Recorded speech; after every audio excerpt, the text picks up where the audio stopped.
Hello students, मैं मणिमोहन शर्मा आपका स्वागत करता हूं।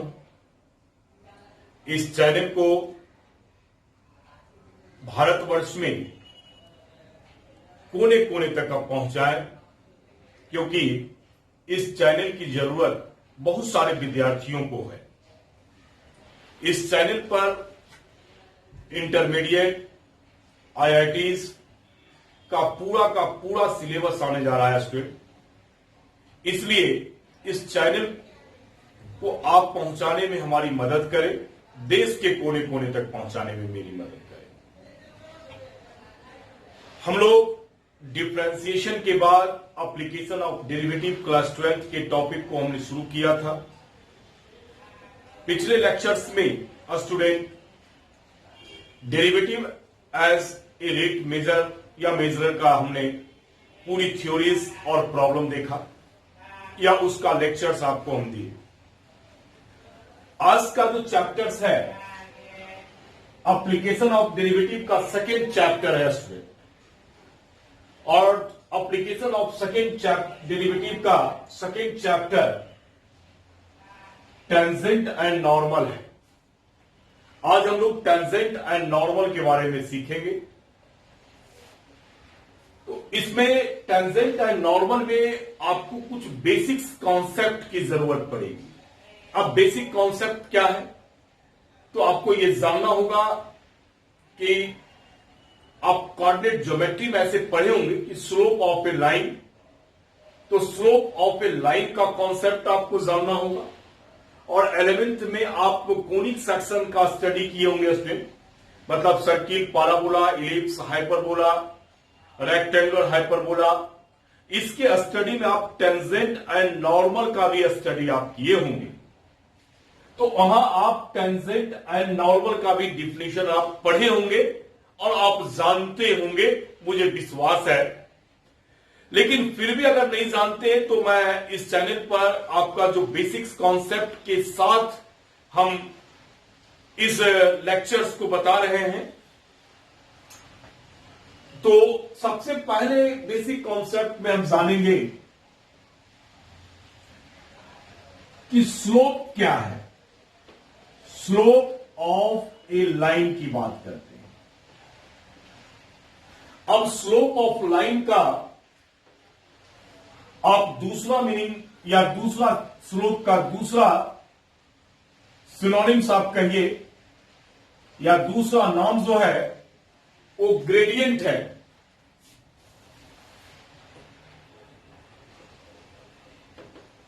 Gradient of A line,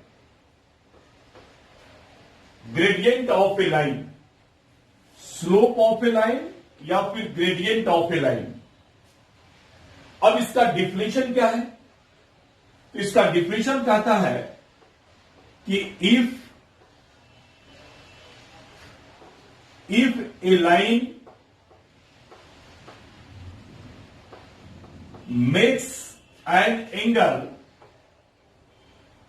makes an angle theta with the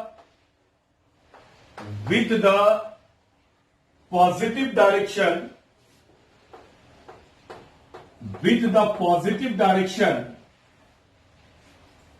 of x-axis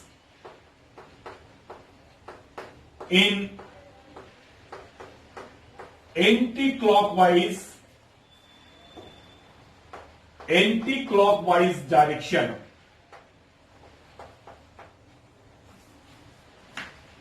then tan theta is called slope of A line. तब ऐसी स्थिति में tan थीटा को हम लोग स्लोप ऑफ लाइन कहेंगे। अब ये जो थीटा हम लिखे हैं कि theta with the positive direction of x axis in anti clockwise direction, ये स्टूडेंट ओरिजिनल में इंक्लाइनेशन कहलाता है, इंक्लाइनेशन ऑफ ए लाइन कहलाता है। ध्यान देंगे, यहां हम बता रहे हैं, ये हमारे पास एक फिगर है, ये ओरिजिन एक्स और वाई। अब ये हमारे पास एक स्ट्रेट लाइन है और ये स्ट्रेट लाइन ए और बी है। सपोज कीजिए कि ये जो है एक्स एक्सिस से एंटी क्लॉकवाइज डायरेक्शन में थीटा कोण बना रहा है, थीटा एंगल बना रहा है। तब इस थीटा को हम लोग इंक्लाइनेशन कहेंगे। आपसे पूछा जाए या आपका हो सकता है कि इसके प्रॉब्लम में ये टर्म आए, इंक्लाइनेशन ऑफ लाइन कहेंगे। तो आपका इंक्लाइनेशन ऑफ लाइन हमारे पास इस फिगर में थीटा है।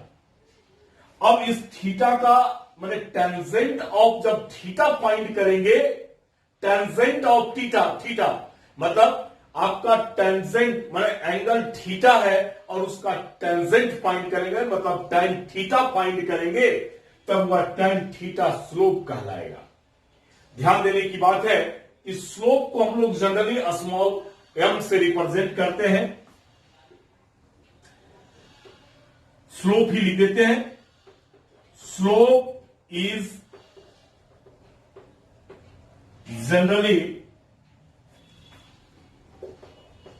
generally denoted by a small m। Means आप कहेंगे कि आपका स्लोप क्या है, तो slope equals to m equals to आप tan थीटा कहेंगे। इसका स्लोप tan थीटा हो गया। लेकिन इस लाइन को भी याद रखेंगे कि इंक्लाइनेशन ऑफ लाइन क्या है। तो आपसे पूछेंगे कि इंक्लाइनेशन ऑफ लाइन क्या है, तो आप कहेंगे कि एक्स एक्सिस से एंटी क्लॉकवाइज डायरेक्शन में लाइन तक बनने वाला जो एंगल है, ये एंगल एंटी क्लॉक तो आप समझ रहे होंगे, एंटी क्लॉक, और जब ऐसे आएंगे घड़ी के विपरीत दिशा में, तो एंटी क्लॉकवाइज डायरेक्शन में जो एंगल बनेगा वह एंगल इंक्लाइनेशन ऑफ लाइन कहलाएगा। मतलब इसका इंक्लाइनेशन ऑफ लाइन थीटा हो गया। जबकि आपसे पूछेंगे कि इसका स्लोप क्या होगा, तो आप एंगल थीटा ऑफ टेंजेंट के बारे में कहेंगे, मतलब कि tan थीटा को हम लोग स्लोप कहेंगे। अब देखिए, ये हम एंटी क्लॉक में लिए। अब ये थीटा जो है आप टेकन कर सकते हो पॉजिटिव और निगेटिव, जब मेजर करते हो क्लॉकवाइज और एंटी क्लॉकवाइज में। मतलब अगर हम यहां से एक नोट की बात करें जिसका हम यूज अभी नहीं कर रहे हैं स्टूडेंट, ये कोऑर्डिनेट ज्योमेट्री के लेक्चर्स में करेंगे, जब हम आपका एक स्लोप के ऊपर एक स्पेशल लेक्चर्स लेके आएंगे वहां। लेकिन आप ये बात समझना कि आप यहां स्लोप के लिए आप थीटा पॉजिटिव की बात कर रहे हैं, तो यहां कहता है कि theta is taken as positive और नेगेटिव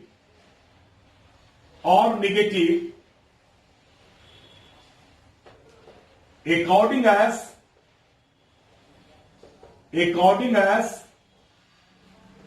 it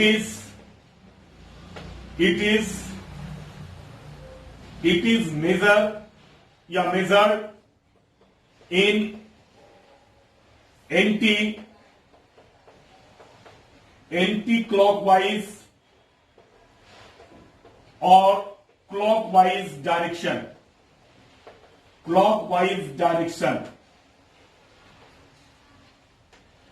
रेस्पेक्टली। तो ये थीटा जो है वो डिपेंड करता है कि आप एंटी क्लॉक या क्लॉकवाइज में आप उसका किस डायरेक्शन में आप उसको मेजर कर रहे हैं।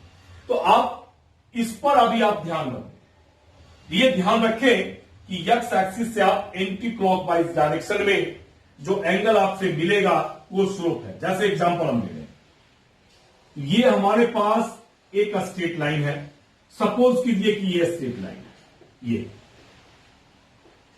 और ये स्ट्रेट लाइन जो है आपसे हम कहें कि ये 135 डिग्री आपका एंगल बन रहा है। ये एग्जांपल के रूप में हम ले रहे हैं।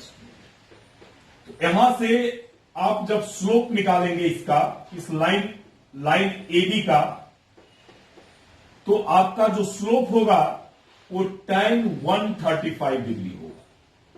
tan 135 का मतलब आपका 1 हो गया। यहां जो यम है वो slope of line A B है। तो इस प्रकार से आप इसे एक एग्जाम्पल समझें। आप क्या करेंगे, फिर से समझेंगे। एंटी क्लॉकवाइज डायरेक्शन में एक्स एक्सिस से, एंटी क्लॉकवाइज डायरेक्शन में एक्स एक्सिस से आप लाइन तक पहुंचेंगे, मतलब एंगल को मेजर करेंगे और वह एंगल नापेंगे कि एंगल कितना है। अगर वह एंगल मान लिया जाए थीटा है, तब हम कहेंगे कि लाइन का जो इंक्लाइनेशन है वह इंक्लाइनेशन जो है थीटा है। और जब आप उसका टेंजेंट में उसका वैल्यू फाइंड करेंगे, मतलब tan थीटा फाइंड करेंगे, तब उसका हम कहेंगे कि लाइन का स्लोप इतना है। जैसे एग्जांपल, एक्स एक्सिस से हमने एंगल को नापा, 135 डिग्री आया। मतलब इस लाइन का अगर हम पूछते कि इंक्लाइनेशन कितना होगा, तो कहते कि 135 डिग्री है। लेकिन अगर हम आपसे पूछते कि लाइन का स्लोप क्या है, तो आप tan 135 कहते इज इक्वल टू -1। ये आपको कॉन्सेप्ट जानना होगा, या जानिए। अगर जानते हैं तो बहुत अच्छी बात है, और नहीं जानते हैं तो आप इसको जानिए कि स्लोप ऑफ लाइन क्या है। अब नेक्स्ट हम बताते हैं स्टूडेंट आपको, स्लोप ऑफ लाइन के बाद जो हमारी जरूरत है कि टेंजेंट क्या है। जब तक आपकी बेसिक कॉन्सेप्ट क्लियर नहीं होगी, अब हम टेंजेंट के कॉन्सेप्ट को जानते हैं कि टेंजेंट क्या है। अब टेंजेंट एट एनी पॉइंट,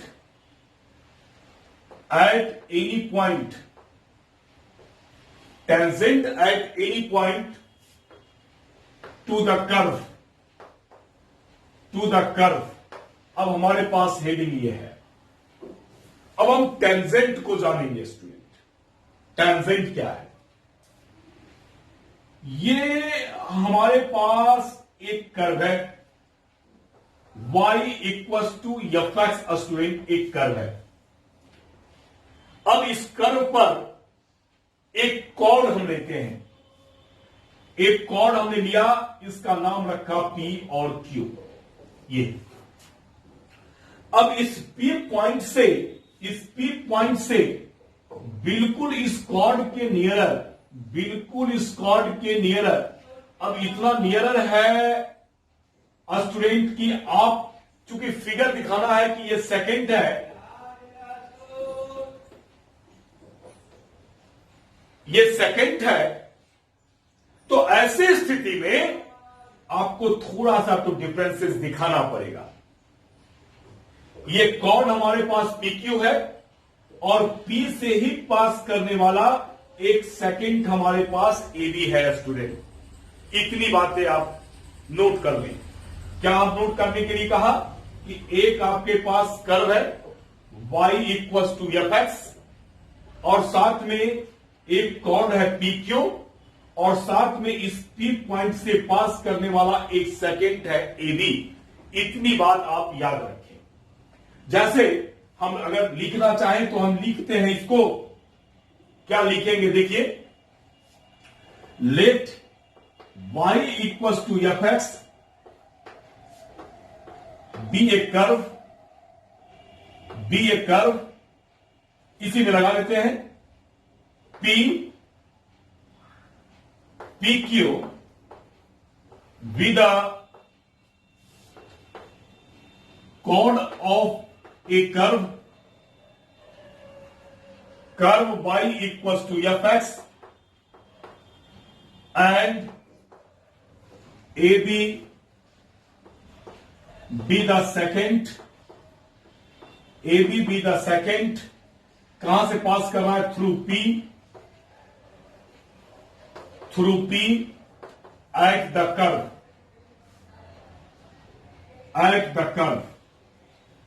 ये बातें हैं। y equals to f x एक कर्व है, PQ एक कॉर्ड है, और इस P पॉइंट से ही, थ्रू P पॉइंट से ही पास करने वाला AB हमारे पास एक सेकंड है। अब देखिए, ये P पॉइंट को हम फिक्स कर लेते हैं स्टूडेंट। सबसे इंपॉर्टेंट बातें हैं कि इफ P को फिक्स करते हैं, P is a fixed point. P is a fixed point. इस P को फिक्स पॉइंट करते हैं। अब ये Q पॉइंट हमारे पास यहां वेरिएबल है। Q पॉइंट जो है स्टूडेंट वेरिएबल है, वो वेरीज कर रहा है। कैसे वेरीज कर रहा है? ये Q जो है सपोज कीजिए कि इस पॉइंट पर आ गया। कहां पहुंच गया? Q1 पर। फिर यहां से स्टूडेंट ये Q2 पर आ गया इस प्रकार से, फिर ये Q3 पर आ जाएगा इस प्रकार से। और एक सिचुएशन जब आपका आएगा तो उस सिचुएशन में ये Q जो है P पर कॉन्साइड कर जाएगा। हमने कहा कि ये जो PQ है स्टूडेंट, ये एक सिचुएशन आया कि यहां से ये PQ1 पर पहुंचा, फिर PQ2 पर आया, फिर PQ3 पर आया। इस प्रकार से वाइज कर रहा है। और एक सिचुएशन आया जबकि ये Q पॉइंट P पर टेंड करेगा। ऐसा सिचुएशन आप लाइए कि जब ये Q पॉइंट ये सारे पॉइंट से गुजरते हुए आपका P पॉइंट पर टेंड कर रहा है। अब जब टेंड करेगा तब क्या होगा कि जैसे ही ये तो P फिक्स है और जैसे ही Q को टेंड करवाओगे तो ये सेकंड भी उसके साथ स्टूडेंट मूव करेगा। किधर मूव करेगा? P की ओर मूव करेगा। और जब Q पॉइंट आपको P पर टेंड करेगा तब ऐसी स्थिति में ये जो सेकंड है वो सेकंड आपका एक टेंजेंट बन जाएगा। ये हमारे पास रूल है। इसी रूल से आप टेंजेंट का निर्माण करते हैं, जिसको क्लास 10th में टीचर बताते वक्त ये बताते हैं कि कर्व के किसी सर्किल जनरली पढ़ना था, सर्कल पढ़ना है, तो किसी एक पॉइंट पर टच करने वाला जो लाइन होता है भाई वो टेंजेंट होता है। ऐसा जो है आपको बताते हैं। लेकिन अगर टेंजेंट का अगर आप स्टडी करते हैं तो आपको ये पता चलेगा कि टेंजेंट ओरिजिनल में एक लिमिटिंग पोजीशन है, लिमिटिंग केस है। तो अब क्या करना है आपको? अब देखिए जो हमने कहा उस बात को आप लिखिए। हमने कहा कि if Q tends to P, ये जो Q है P पर टेंड कर रहा है, along the curve, कर्व से ही आपको टेंड कर रहा है student, along the curve, through the points, कौन कौन सा पॉइंट लिए हैं? through the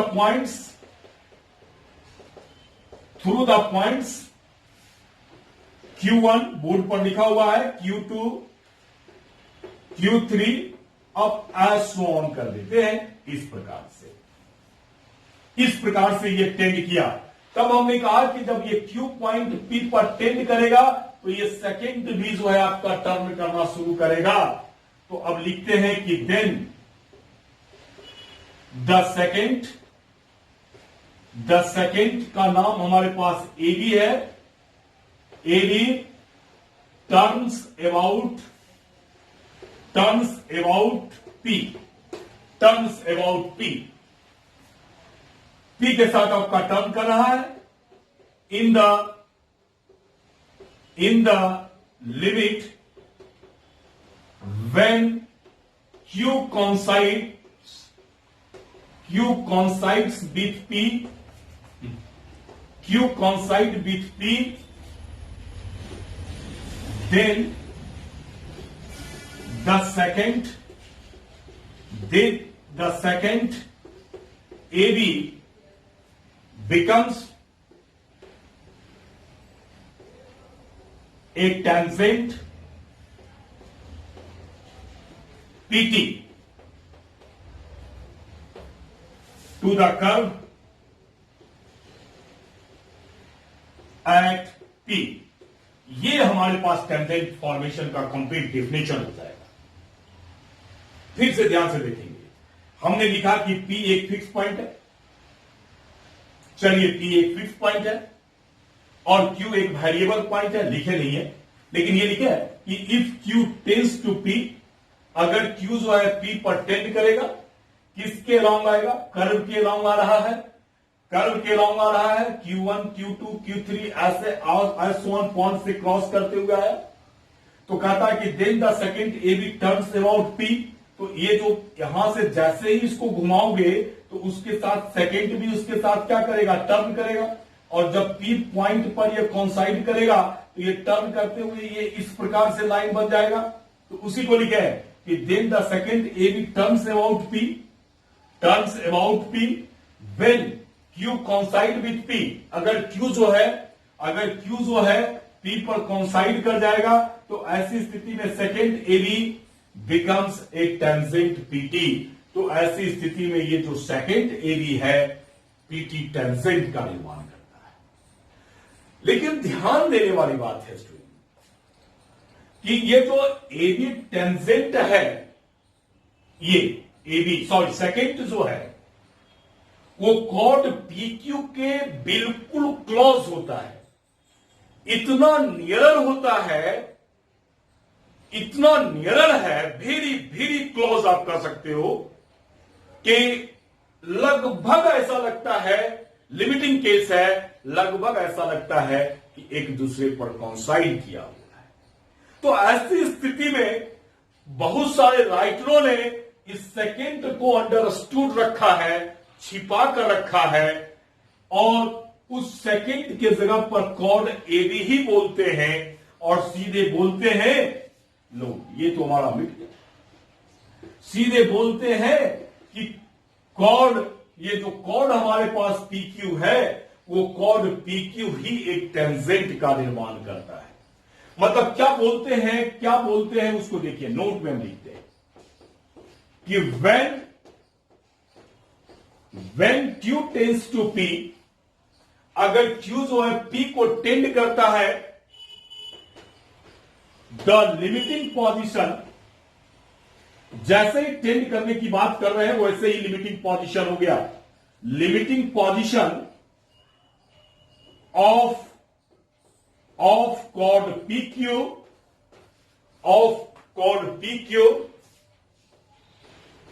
becomes a tangent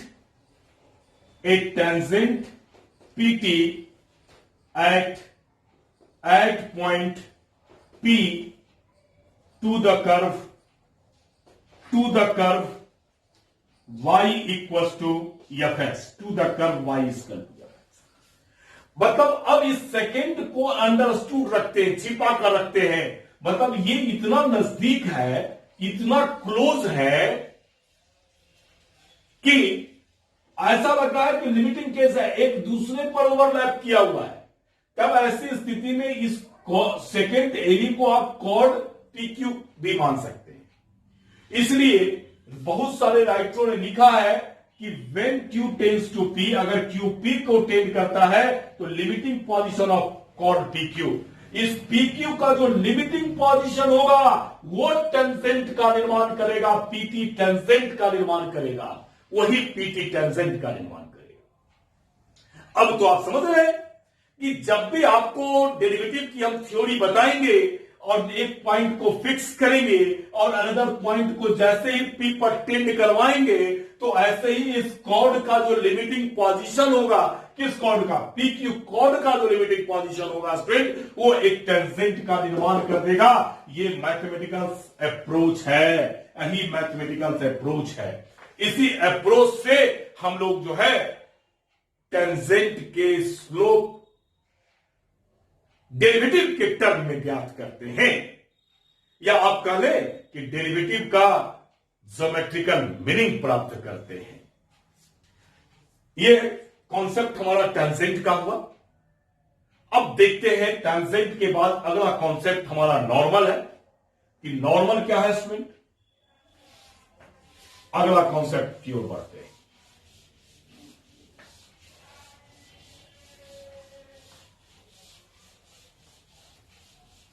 तो अगला जो कॉन्सेप्ट है हमारा स्टूडेंट वो नॉर्मल है। तो अब हम लोग पढ़ रहे हैं क्या, normal at any point, normal at any point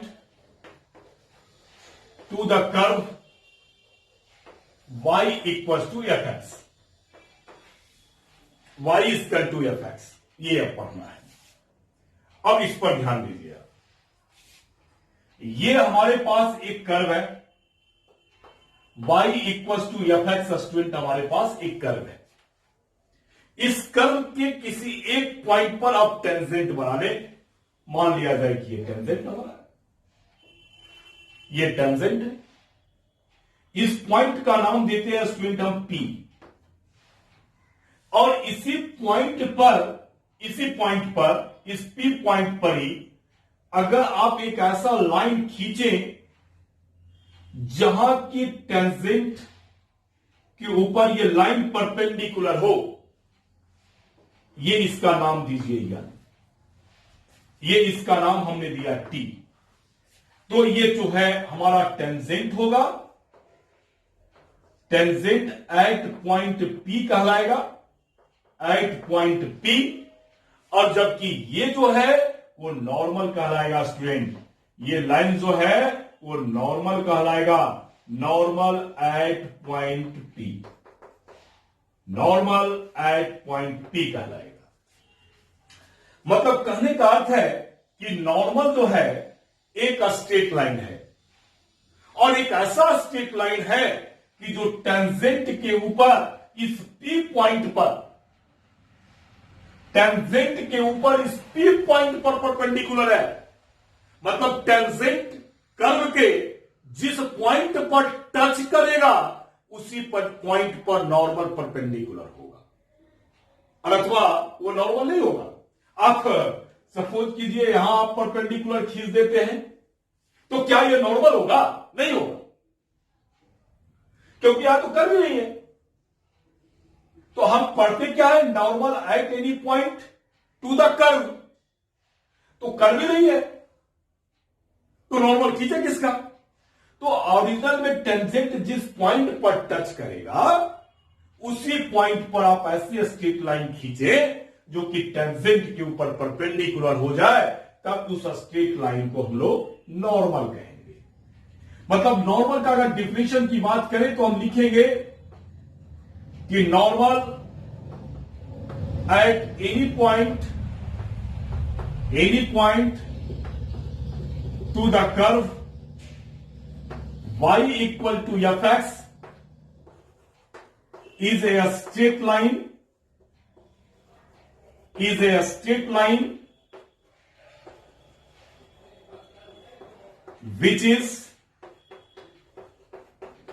which is perpendicular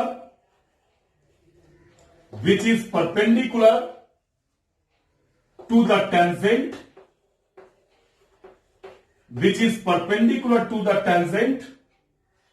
eight P कर देते हैं सिंपल, एट P।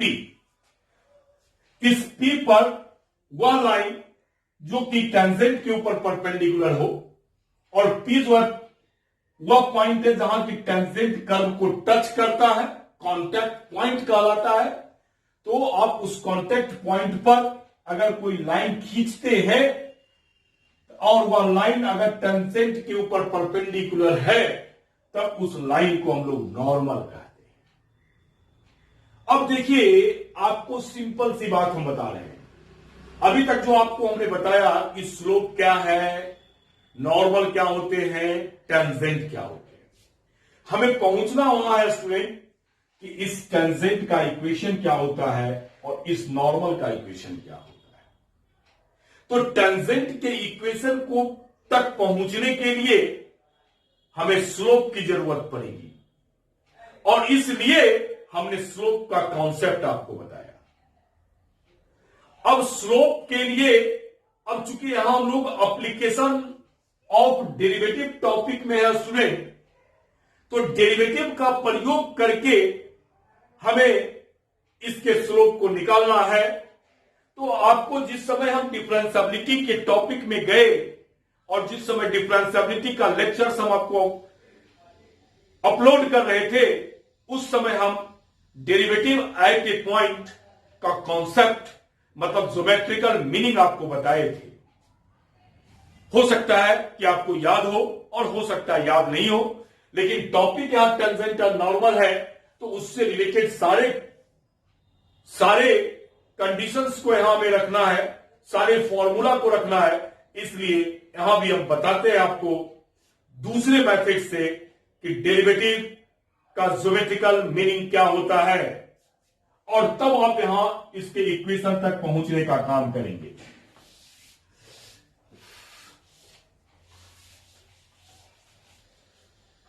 अब हमारा जो टॉपिक है जियोमेट्रिकल या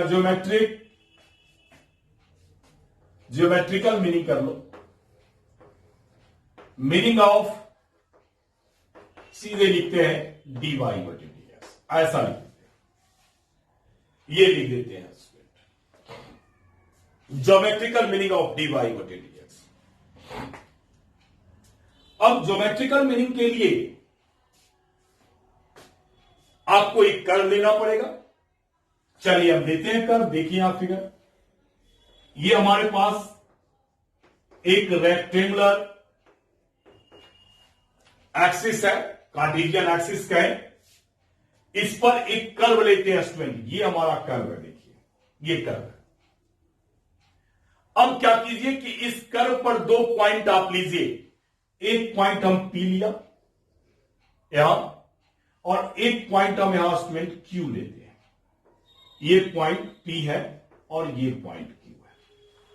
अब इस P का कोऑर्डिनेट हम मान लेते हैं कि x y है, और इस Q का coordinate x plus del x और y प्लस डेल वाई है। अच्छा, कर्व का नाम नहीं लिखे, y इक्वल टू x, ये है। अब क्या कीजिए कि यहां से आप एक कॉर्ड ज्वाइन कीजिए, और देखिए ये कॉर्ड है।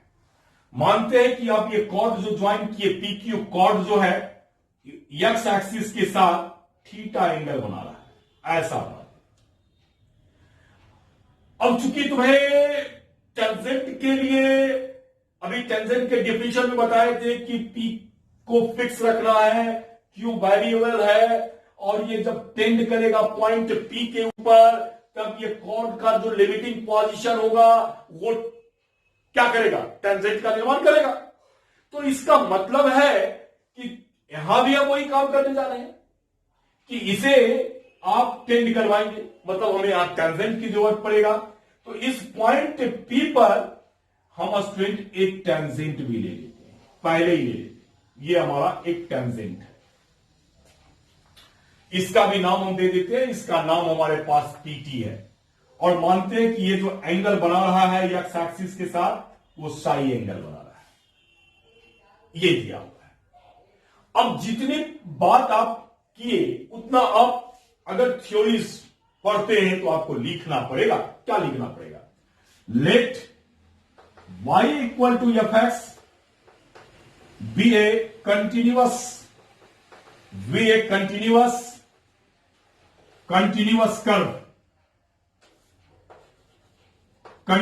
कर्व, और साथ में दो पॉइंट P और Q लिए हैं। And let P x y and Q x plus del x और y plus del y be two points on the curve y equals to fx। ये दो पॉइंट है P और Q स्ट्रिंग, और उस पर उसका कोऑर्डिनेट भी लिख लिया है, कर्व के ऊपर है। अब इस P पॉइंट से एक परपेंडिकुलर खींचते हैं ये, और यहां से भी एक परपेंडिकुलर खींचते हैं स्ट्रिंग। इसका भी कुछ नाम दे देते हैं। इसका तो नाम हमने दिया नहीं, इसका नाम यल देव, यन ओ तो दिया हुआ है, चलो यस दे दो, यस है, सबका नेमिंग कर लिए। तो हम क्या किए कि फ्रॉम P, अगर पूरी बात लिखना चाहते हैं तो आप लिखेंगे from P and Q we draw, कौन सा ड्रॉ करते हो भाई? Pn and Qs are perpendiculars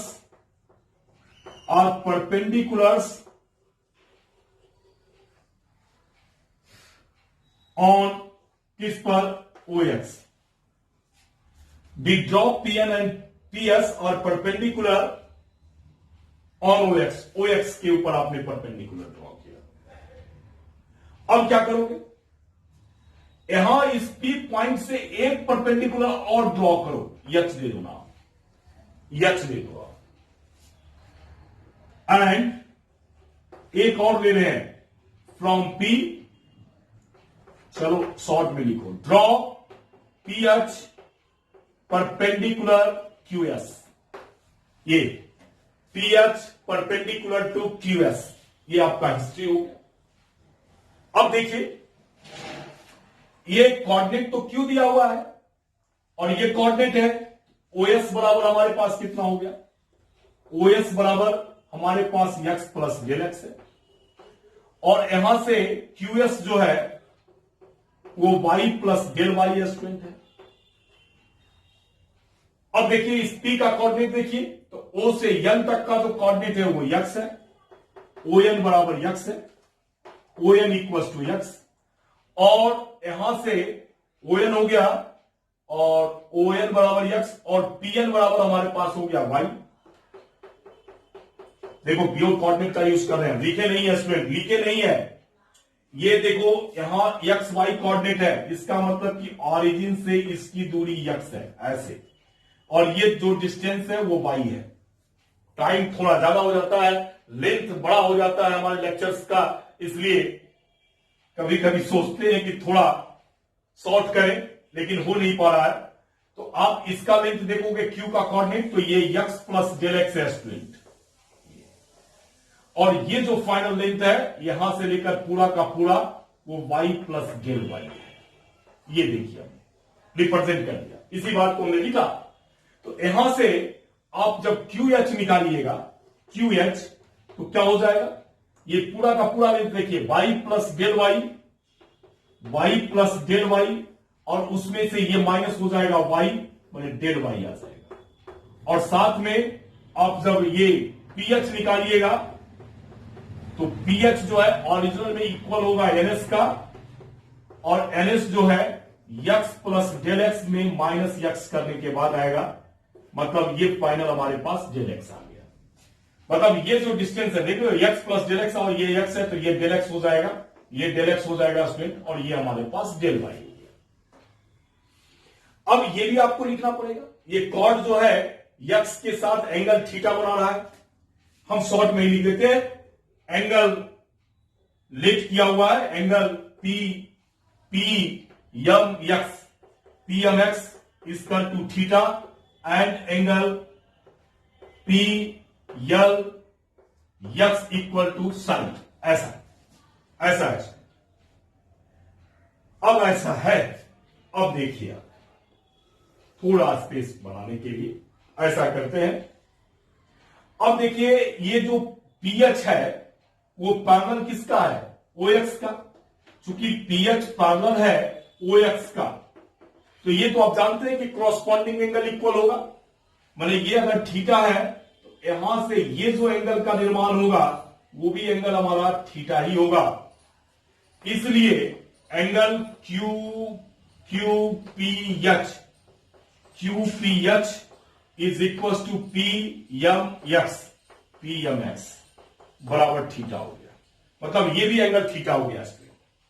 अब देखिए आप इस छोटे वाले ट्रायंगल से चलें, इन ट्रायंगल क्या नाम है इसका, QPH से यहां से आप tan थीटा ले लें इस ट्रायंगल से, तो tan थीटा क्या हो गया,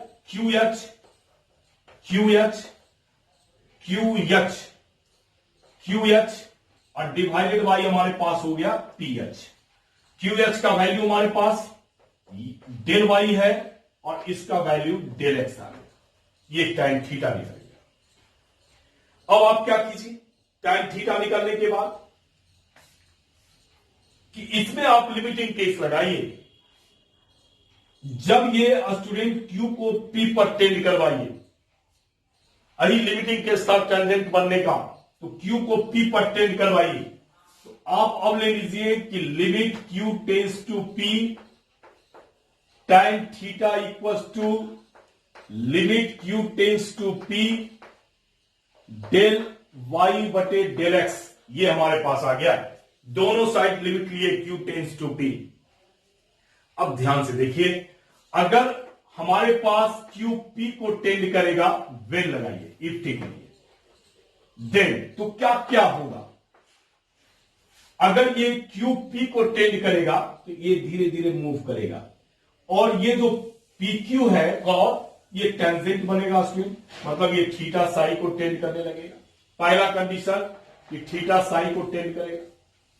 दूसरा कंडीशन, जब ये क्यू पी पर आएगा तो ये जो लेंथ डेल एक्स है वो जीरो हो जाएगा। ऐसे भी आप लाते जाओगे, जैसे जैसे नजदीक आएगा ये लेंथ कमेगा, तो धीरे धीरे धीरे धीरे जब इस पर आ जाएगा तो डेल एक्स जीरो हो जाएगा, डेल वाई भी जीरो हो जाएगा। तो ऐसी स्थिति में आप ये भी याद रखो कि डेल एक्स भी जीरो होगा और डेल वाई भी जीरो होगा। अब जरूरत के अनुसार से आप लिमिट लगा दो दोनों साइड। इधर चूंकि एंगल में है तो एंगल में लगाओगे कि लिमिट आप थीटा जो है वो टेंड करेगा साई को, ये tan थीटा हो गया, और इधर आप डेल एक्स ले लीजिए, del x tends to zero, del y बटे डेल एक्स हो गया हमारे पास। इसको हम लोग क्या करते हैं, डी वाई बटे डी एक्स करते हैं स्टूडेंट। ये डेरिवेटिव के डिफिनेशन में हम आपको बताए थे, और ये आपका सॉरी डेरिवेटिव, हाँ डिफिनेशन ही कहो, जब हमने बताया था कि instantaneous rate of change of function with respect to independent variable is called derivative. तो वहां हमने इसका यूज किया था स्टूडेंट। तो ये डी वाई बटे डी एक्स ओरिजिनल में, और थीटा साई को टेंड करेगा तो ये tan साई हो गया। मतलब कहने का अर्थ है कि tan साई है क्या, ये tan साई के मतलब अभी स्लोप में हमने बताया था कि लाइन एंटी क्लॉकवाइज में जो एंगल बनाएगा वो स्लोप कहलाएगा, ग्रेडियंट कहलाएगा। मतलब कि यह जो tan साई है ओरिजिनल में इस टेंजेंट का स्लोप है, मतलब आप इसको कहोगे कि ये जो स्लोप ऑफ टेंजेंट है एट पी पॉइंट पे, यही हमारे पास डेरिवेटिव का ज्योमेट्रिकल मीनिंग है स्टूडेंट कि डी वाई बटे d x at point p क्या है, तो slope of tangent at p है। मतलब जो आप डी वाई बटे डी एक्स निकालते हैं किसी एक पार्टिकुलर पॉइंट पी के लिए, वह उस पॉइंट का पर खींचे जाने वाले टेंजेंट के स्लोप को रिप्रेजेंट करता है। अब यहां से तो ये बातें हो गया कि जैसे ही आप डिफरेंशियल कोएफिशिएंट एक पर्टिकुलर पॉइंट के लिए निकालेंगे तो उस पॉइंट पर बनने वाला टेंजेंट का स्लोप को रिप्रेजेंट करेगा। मतलब टेंजेंट का स्लोप तो आपको मिल गया, एक वर्ग तो आपका हो गया स्टूडेंट। तो यहां से जहां से थ्योरी शुरू हो रहा है तो हमारे पास यहां से एक आ गया,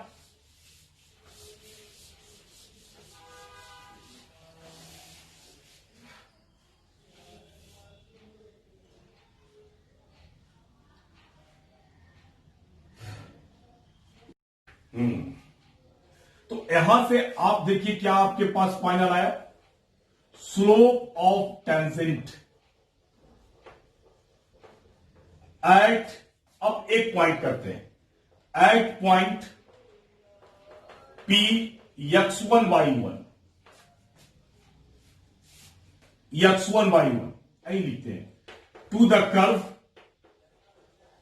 curve y equals to f x. तब स्टूडेंट देखिए अब आपके पास क्या है, ये हमारे पास कर्व है, ये गिवन है, इस पॉइंट पर पॉइंट P पर आपको टेंजेंट निकालना और इसकी कोऑर्डिनेट गिवन रहेगा x1 y1, या निकालने के लिए देगा, कोई कंडीशन देगा तो निकालने के लिए भी दे सकता। तो आप क्या काम करेंगे कि आप पहले y equal to f x है, गिवन कर्व है आपके पास में, जो गिवन कर्व है ये है, आप इस पर differential operator with respect to x लेंगे, एफ प्राइम ऑफ एक्स हो जाएगा स्टूडेंट। अब क्या काम कीजिए कि इस पॉइंट पर निकालना है, जैसे ही आप डेरिवेटिव निकाल दिए, जैसे ही हम आपको कहेंगे कि slope of tangent at p point पर बनने वाला टेंजेंट का स्लोप बताइए, तो आप क्या काम करेंगे कि डी वाई बटे डी एक्स एट x1y1 रखेंगे। मतलब इसका जो कोऑर्डिनेट है वो उसमें क्या करेंगे, एक्स वाई में रिप्लेस कर देंगे। ये आपके पास में स्लोप ऑफ टेंजेंट हो गया स्टूडेंट। या आप इसे इस प्रकार से भी लिख सकते हैं, ऐसे भी लिखिए, या चलिए नीचे लिख देते हैं। आप डी वाई बटे डी एक्स इस प्रकार से भी लोग लिखते एट x1y1, ऐसे भी लिखते। तो आप जिस प्रकार से लिखना पसंद करते हो वो आप लिख दो। अब देखो स्टूडेंट, यहां से दो बातें आती है।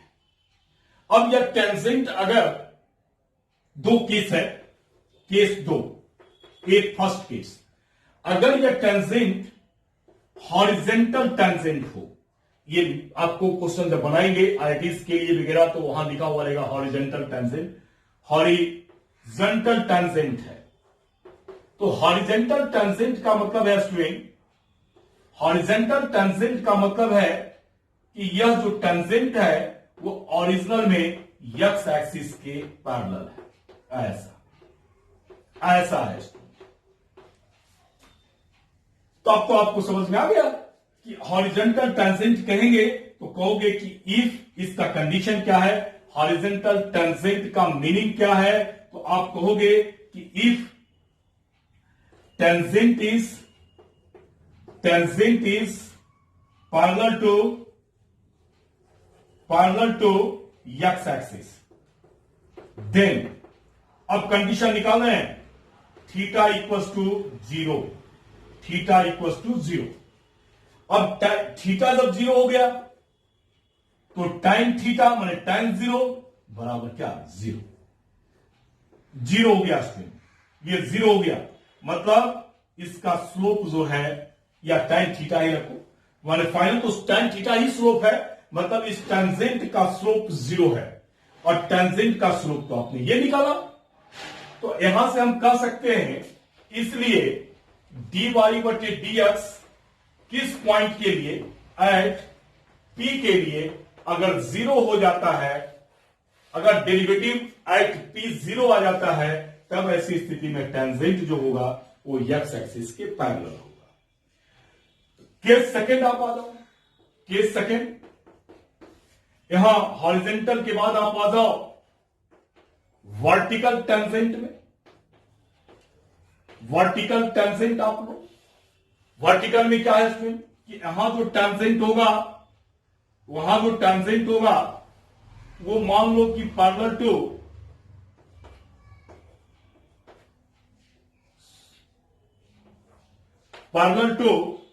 वाई एक्सिस होगा, पैरेलल टू वाई एक्सिस होगा स्टूडेंट। ये टेंजेंट है, ये टेंजेंट है parallel to y axis.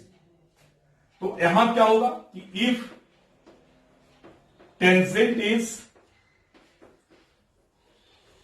Parallel to y axis, then तब हमारे पास थीटा हमारे पास 90 डिग्री हो जाएगा। तो टाइम थीटा जो निकालोगे वो टाइम 90 हो गया।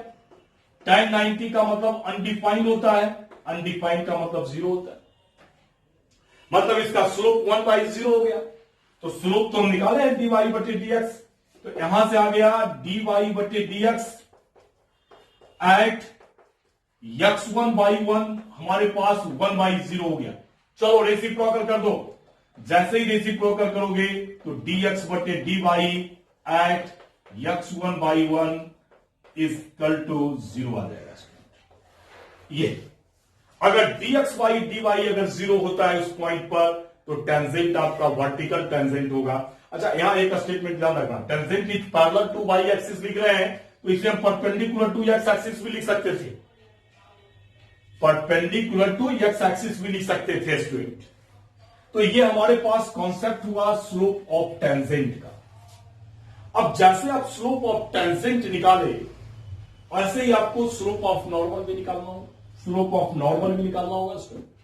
तो अब जो कॉन्सेप्ट है वो हमारे पास स्लोप ऑफ नॉर्मल का है। अब ये देखेंगे कि स्लोप ऑफ नॉर्मल क्या होता है।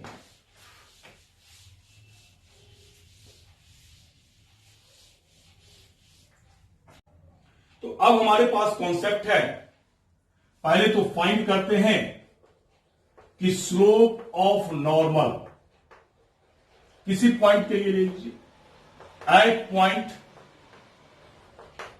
P x1/1 to the curve y equals to fx, to the curve y equal to fx। अब इसके लिए हम लोग नॉर्मल की बात करेंगे। ये कर्व है y इक्वल टू fx, ये स्टूडेंट कर्व है। अब इस कर्व पर आप क्या कीजिए कि टेंजेंट खींचिए।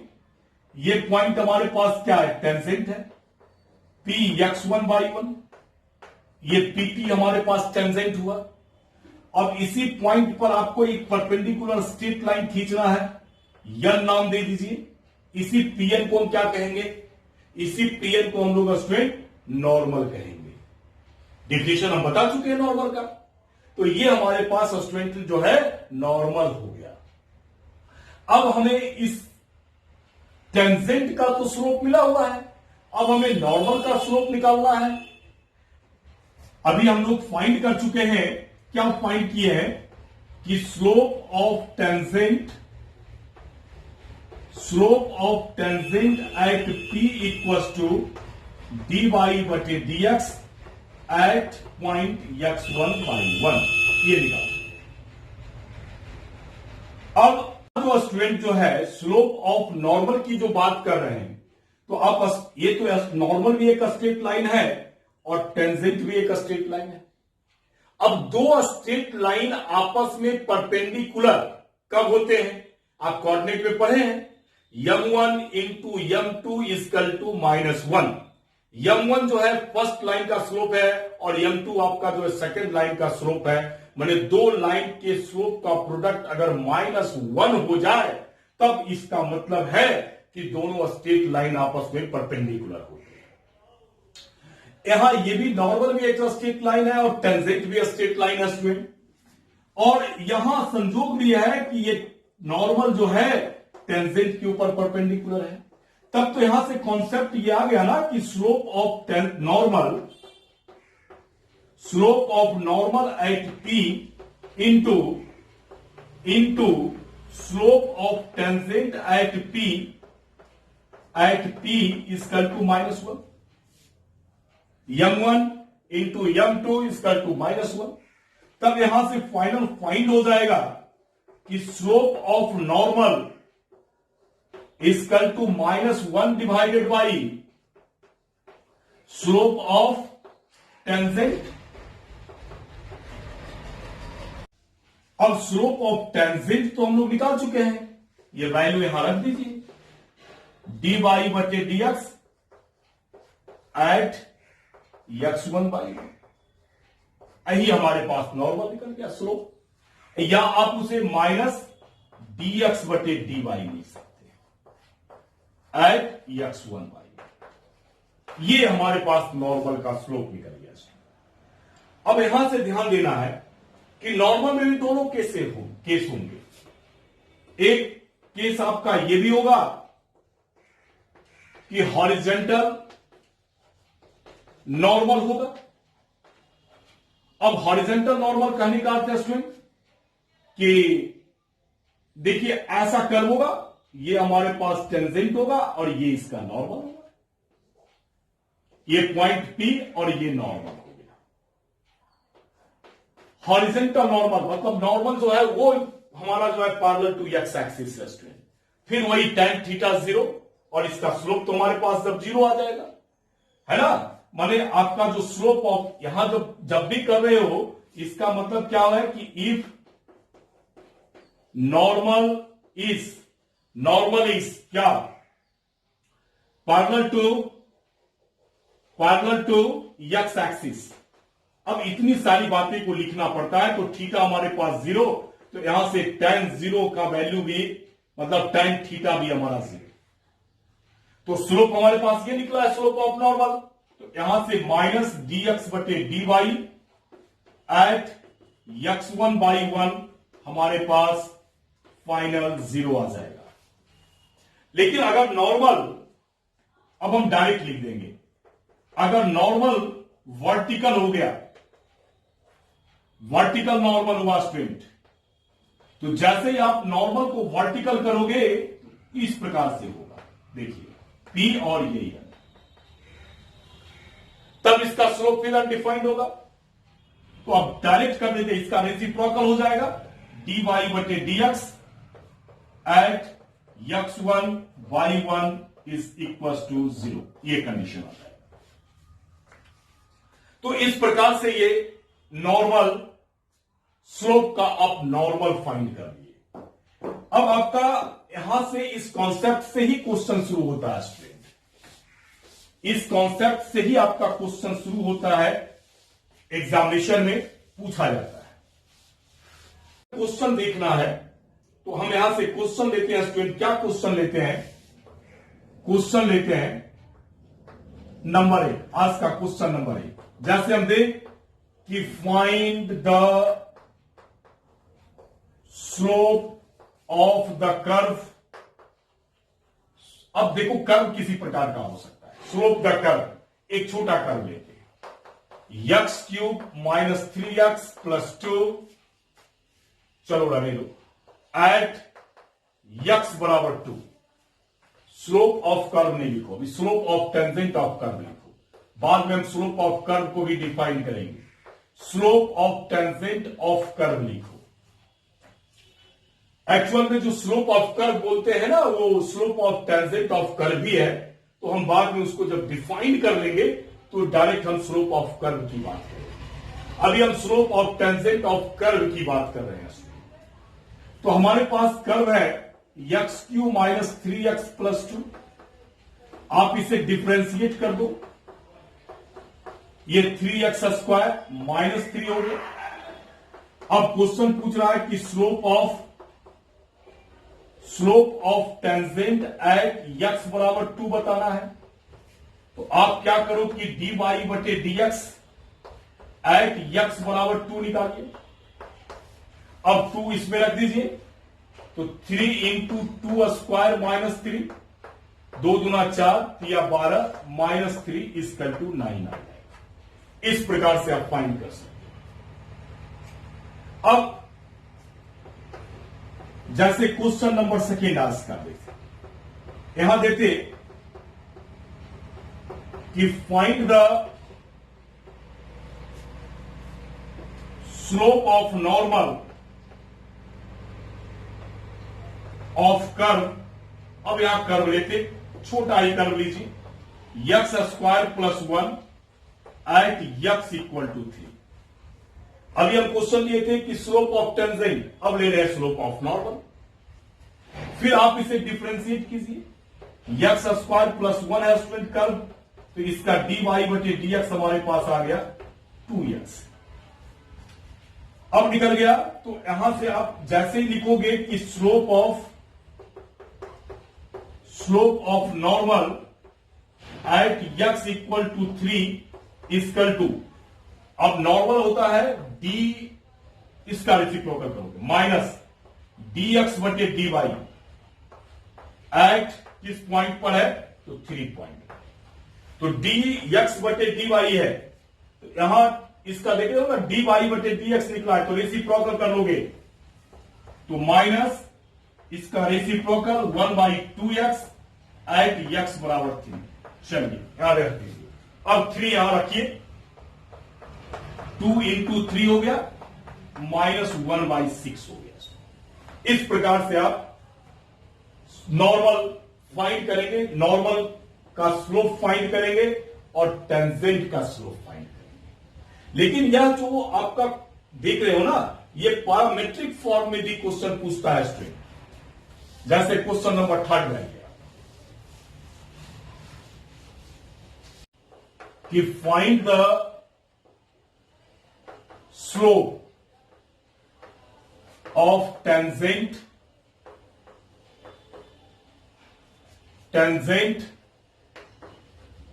To the curve. अब x इक्वल टू, अब एक कोई भी पैरामीटर ले लेते हैं, चलो general parameter 1 minus a cos theta और y equal to a sin theta, ऐसा लीजिए, ये पैरामीटर ले लिए, या आप इसको b cos थीटा भी रख लीजिए, जो भी रखना है रख सकते हो उसमें। बी भी रख सकते हो, कोई प्रॉब्लम नहीं है, जैसा आपको रखना है। एट थीटा बराबर पाई बाई 4 ले लो। आपको डिफरेंशिएट करने आना चाहिए। डी बाई बटे डी एक्स फाइनल निकालना है, स्लोप उस पॉइंट को आप रख दोगे तो यक्स हमारे पास 1 माइनस ए कॉस थीटा है, इसको आप D x by d theta निकालोगे। 1 का 0 माइनस ए कॉस का माइनस साइन थीटा हो गया, मतलब ए साइन थीटा आ गया स्टूडेंट। और साथ में हमारे पास जो वाई है वो बी साइन थीटा है, तो यहां से डी वाई बटे डी थीटा निकल गया, बी और साइन का हमारे पास आ गया कॉस थीटा। चलिए स्पेस बढ़ाकर इधर चले जाते हैं, तो हमारे पास फाइनल डी वाई बटे डी एक्स निकालेंगे, तो ये डी वाई बटे डी थीटा और divided by d x by d theta हो जाएगा। तो डी वाई बटे डी थीटा हो गया, बी कॉस थीटा और divided by a sine theta, ठीक है। तो b by a cot theta हो गया। अब आपसे स्लोप ऑफ टेंजेंट पूछा जा रहा है, तो slope of tangent eight theta बराबर पाई बाई 4 पूछा जा रहा है। तो क्या हो जाएगा, तो डी वाई बटे डी एक्स एट थीटा बराबर पाई बाई 4 रख दीजिए। क्या हो गया, b by a cot pi by 4, pi by 4 का वैल्यू 1 होता है, इसलिए रिजल्ट हो गया बी बाई ए। ये फाइन हो गया। जैसे ये पूछ रहे हैं वैसे ही आपको हम पैरामीट्रिक में भी ले सकते थे स्टूडेंट, मतलब नॉर्मल को भी पैरामीट्रिक में लेते। Find the slope of normal at to the curve, चलो to the curve, to the curve, to the curve. अब कर्व ले लो, to the curve x equal to a cos cube theta और y equal to b sine cube theta, ऐसा ले लेते हैं at theta equal to pi by, ये लिया। अब ये पैरामीट्रिक में नॉर्मल निकालना है, तो x equal to a cos cube theta, चलिए निकालिए यहां से, तो d x by d theta निकालेंगे। ए हो गया कॉस क्यू का 3 कॉस स्क्वायर थीटा और कॉस स्क्वायर का माइनस साइन थीटा, मतलब final minus 3 a cos square theta sine theta हो गया, ऐसा आ गया। और y जो हमारे पास है वो बी साइन क्यू थीटा लिखे हैं, यहां से डी वाई बटे डी थीटा निकाल लीजिए, डायरेक्ट अरेंज कर देते हैं। 3y 3b sine square theta और साइन का कॉस थीटा।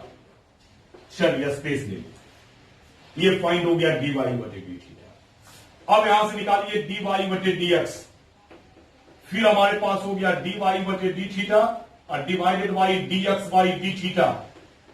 डी वाई बटे डी थीटा हो गया 3b sine square theta cos theta divided by minus d x by d theta minus 3a cos square theta sine theta minus 3a cos square theta sine theta आ गया। Cancel कर लीजिए, 3 तो cancel हो गया।